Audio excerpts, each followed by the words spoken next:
In the brave new world of big data, sometimes we forget that politics is about people's lives.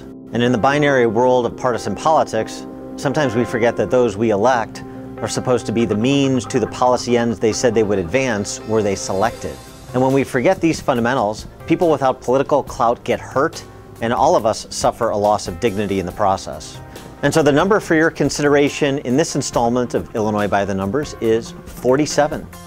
47th is where Illinois ranks nationally in the provision of services to persons with developmental disabilities. Put aside the dismal rankings of Illinois in terms of tax burdens, credit rating, unfunded liabilities, business climate, legal climate, and all the rest of the metrics we use to discern a state's fiscal health. Providing or not providing for those who need state support through no fault of their own is a mirror that reflects our humanity, our moral health.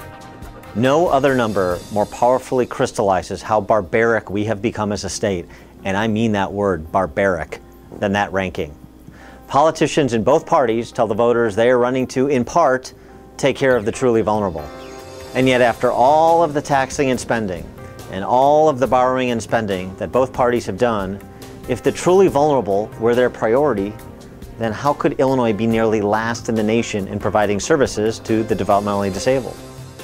Per Occam's razor, the plain, simple truth is both parties have been lying and they continue to lie.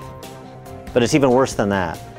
The further disgrace is the politicians who preen for onlookers, trotting out the developmentally disabled and tenuously finance social service providers when they want to raise taxes or borrow more money. Persons with developmental disabilities and their families have been used by cynical, amoral Illinois politicians as cannon fodder for a big government agenda from which they derive no benefit.